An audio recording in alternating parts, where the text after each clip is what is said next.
여러분과 함께 또한 사제의 영과 함께 마테오가 전한 거룩한 복음입니다. 주님 영광 받으소서. 그때 예수님께서 사도들에게 말씀하셨다. 나는 이제 양들을 이리 떼 가운데로 보내는 것처럼 너희를 보낸다.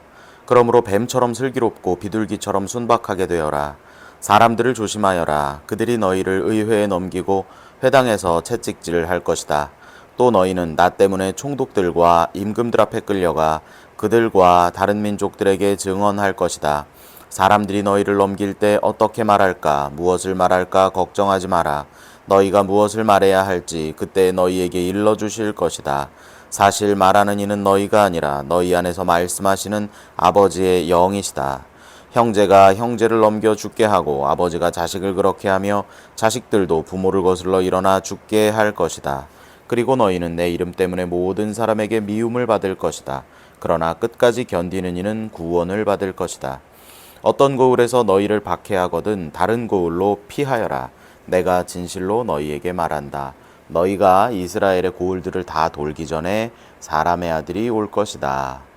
주님의 말씀입니다. 주님 참여합니다.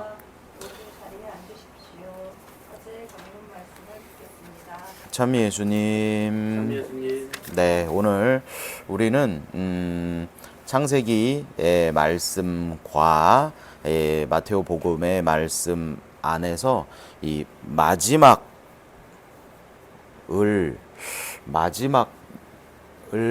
대해 듣습니다. 죽음에 대해 듣고 있다고 생각해요. 야곱에게 하느님께서 이렇게 얘기하시는 거죠. 너가 나와 함께 평생 함께 나와 함께 잘 지냈고 공경 중에 있을 때 나랑 씨름할 때 뭐 할 때 너가 늘 나와 함께 함께 하였고 그렇게 아이들 낳아서 이렇게 해서 이제 너가 죽을 때가 다 됐는데 그 안타깝게 가장 사랑하는 아들 11번째 아들을 잃어서 많이 슬퍼하고 있었는데 그 아들이 이집트에 가 있으니 내가 같이 내려갈 테니 의심하지 말고 내려가라. 그리고 그 아들이 너의 눈을 감겨줄 것이다. 마지막에 대한 예언은 좀 뭔가 사람을 이렇게 편안하게 만든다 그럴까요? 그죠? 여러분들도 마지막에 어떻게 될 것이다. 그거 굉장히 궁금하지 않으세요? 내 삶의 마지막은 무슨 모습일까? 저는 정말 추해지지 말아야지 그런 생각을 늘 많이 하면서 살기도 하는데 정말 왜냐하면 이성이 점점 흐릿해질 거니까 거기서 어떤 내가 이 통제하지 못하는 막 그런 그런 여러 가지 이 문제들이 막 나오고 그러면 너무 실망할 것 같은데 좀 주님의 자비하심이 정말 늘 나와 함께 필요하구나 하는 기도도 많이 해보게 됩니다. 나는 무엇을 남기고 죽을 것인가? 내 인생의 마지막 말은 무엇일까? 내 통틀어의 전체 삶은 나보다 후대를 사는 사람들에게 남아있는 이들에게 어떤 메시지와 어떤 여운과 어떤 감동을 남길 수 있을 것인가 우리가 늘 이렇게 걱정하고 기억하고 고민하면서 사실은 삽니다. 위대하신 성인들을 보면 하나같이 아주 감동적인 말들을 남기고 가십니다. 그죠? 그 왜 요한 바오로 2세에 나는 행복합니다. 돌아가시는 날이에요. 돌아가시 직전에 난 행복합니다. 여러분도 행복하십시오. 라고 하는 그 메시지가 아무 말도 아닌데 얼마나 우리에게 감동을 주는지 모르겠어요. 그 돌아가신 프란치스코 교황님의 그 조그만 방, 아무것도 없는 그 소박한 방을 우리가 딱 보고 야, 이게 정말 신앙인들의 삶이 어느 방향으로 가야 하는가 우리 이렇게 한번 생각해 보게 됩니다. 저는 신학교에 살 때 제가 참 가만히 앉아서 이렇게 생각을 좀 이렇게 해보게 하는 그런 일들이 좀 있었어요. 신학교의 규칙 중에는 그렇게 좀 생각을 하는 의미 있는 규칙들이 좀 있는데 그중 하나가 아주 대표적으로 기억되는 게 뭐냐면 신학교는 학기마다 방을 이사하게 만듭니다. 학기마다 방을 다 기숙사잖아요. 학기마다 방을 옮기라 그래요. 근데 사실은 학년이 올라갔으면 뭐 그렇다 치는데 학기가 1학기에서 2학기는 사실 그냥 고방에 짐 그대로 놓고 2학기에 또 들어가 살아도 되잖아요. 그런데 지금은 모르겠는데 저 학교 다닐 때는 꼭 그렇게 방을 바꾸게 했습니다.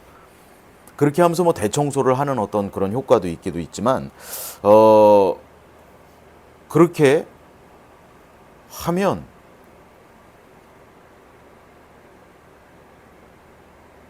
마지막 모습을 한번 생각해보는 효과가 있었던 것 같아요. 그 방에서 내가 한 학기 동안 살면서 이게 여기 내 방이지, 이게 우리 집이지 라고 하는 착각에서 벗어나게 해주더라고요. 그 짐이 싹 치워진 내가 딱 첫날 그 방에 딱 들어오면서 봤던 첫 인상과 마지막에 싹 치우고 내가 마지막으로 가면서 뒤에서 이렇게 보는 방이 똑같이 생겼잖아요. 그죠? 한 학기 만에 보니까 똑같이 생겼잖아요. 아, 이 방은 그대로 있구나. 내가 잠깐 여기 머물다가 이렇게 떠나는구나. 그런 거를 메시지를 주려고 그렇게 하신 건지 좀 약간 슬프기도 하지만 좀 내 삶에 대한 어떤 조금 더 깊은 차원의 생각을 한번 하게 하는 그 장면이 있어요. 그리고 하나 더 깨닫는 게 뭐냐면 아무것도 산 것도 없고 아무것도 받은 것도 없는데 내 짐이 생각보다 많이 불어 있다는 걸 발견합니다. 분명히 올 때는 요만큼이었거든요. 그 살아요. 싸봐요. 이상하다. 옛날에 요가방에 다 들어갔었는데 이게 왜 안 들어가지? 그리고 뭐가 늘었어요. 그게. 그래가지고 그 중에 이제 고르죠. 정말 필요한 건 뭐고 불필요한 건 뭐냐.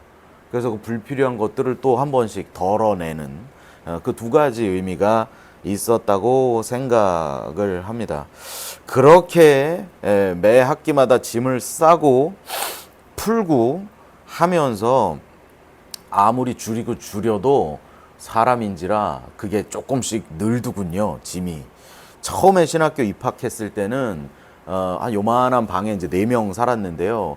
침대 하나가 제 거였어요. 그러니까 제 공간이라고 하는 게 침대, 그 옆에 있는 옷장, 그리고 뭐 서랍 2개, 그리고 이제 저기 이 밑에 층에 책상에 옆에 있는 책꽂이가 제 거였어요. 그렇기 때문에 거기 뭐 이불하고 신발하고 다 해도 저 혼자서 한 번에 들 수 있었어요. 이렇게 책이랑 뭐랑 이불이랑 이렇게 한 번에 1학년 때는 한 번에 됐어요. 2학년 때는 한 번에 됐을까요? 안 됐을까요? 이게 2학년 때니까 이게 내 공간이 조금 이제 방이 2인 1실을 받기 조금 제가 뭔가를 집어넣을 수 있는 공간이 좀 늘어나니까 한 번에는 안 되더라고요. 그렇게 처음엔 한 번, 그 다음에 2번, 그 다음 3번 자꾸 그렇게 짐이 느는 것을 확인했습니다. 신부가 돼서도 보좌 신부 때는 제 짐이 그냥 승용차 한 대만 오면 저도 타고 제 짐도 탈 수 있었어요. 트렁크하고 뒷자리하고 이렇게 하면 제 짐이 다 들어가고 혼자 사는 짐이 그렇게 많겠어요. 그리고 저도 탈 수 있었어요. 그 다음에는 차가 2대 와야 되더라고요. 그리고 그 다음에는 이제 승용차로는 안 되고 이제 짐차가 이게 1톤 트럭 정도가 이제 와야 여유 있게 이렇게 다 쭉 실리고 그렇게 했던 경험이 있습니다. 그러다가 외국 발령이 났지요. 남아공 발령이 나면서 이제 송림동에서의 본당 신부 생활을 끝내고 이제 짐차를 불러서 제 은사 신부님 본당에 손님방에 제 짐을 이렇게 놨어요. 그렇게 놓고 내 짐 거기 있지 하고 생각을 하면서 4년을 이제 아프리카에서 살고 왔습니다. 왔는데 4년 만에 그 방에 들어가서, 그러니까 그 중간에도 휴가를 자꾸 이렇게 나오기도 했지만 그래서 4년 끝나고 이제 그 짐을 가지고 이제 교구청으로 제가 들어갔을 거 아니겠어요? 그 방에 가서 이제 뭘 들고 갈 것인가 내 짐을 이렇게 옮기고 하면서 발견한 게 있어요. 4년 된 짐 중에 쓸만한 게 하나도 없구나.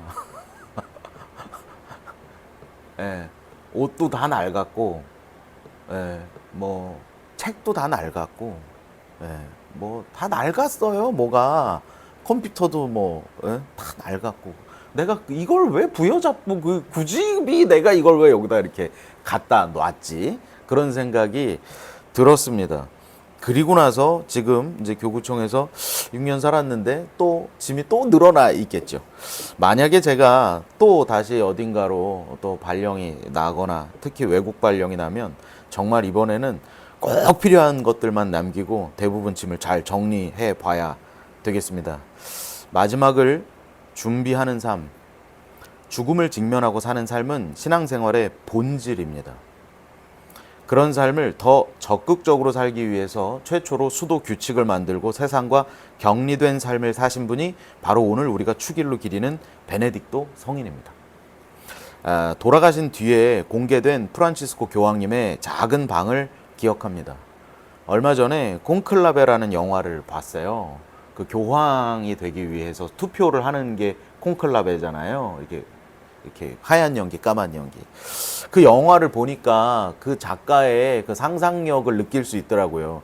교회라고 하는 걸 이제 이 교회를 밖에서 본 사람들이 제시할 수 있는 문제, 그 안에서의 어떤 이 개방성과 어떤 이 약간의 이 합리적 뭐 이런 것들과 보수적 사고의 대립도 있을 수 있고, 어떤 뭐 성적인 문제들 있을 수 있고, 다른 문제들이 있을 수 있고, 그게 하나씩 막 대두가 되더라고요. 어떤 사람은 유력 후보가 됐는데 그 사람이 그걸로 하나 무너지고, 또 유력 후보가 되면 또 뭐가 하나 무너지고, 막 그 안에서 막 저 사람이 될 거냐, 저 사람이 되면 안 되니까 우리가 표를 일로 몰아주자, 절로 몰아주자 하는 어떤 그런 것들이 실제로 그분들의 영성과 삶을, 죽음을 직면하고 사는 그분들의 그 삶을 깊이 이해하지 못한 작가의 상상력이 아니었나 하는 그런 생각을 해보게 됐습니다. 실제로는 교황님이 되시면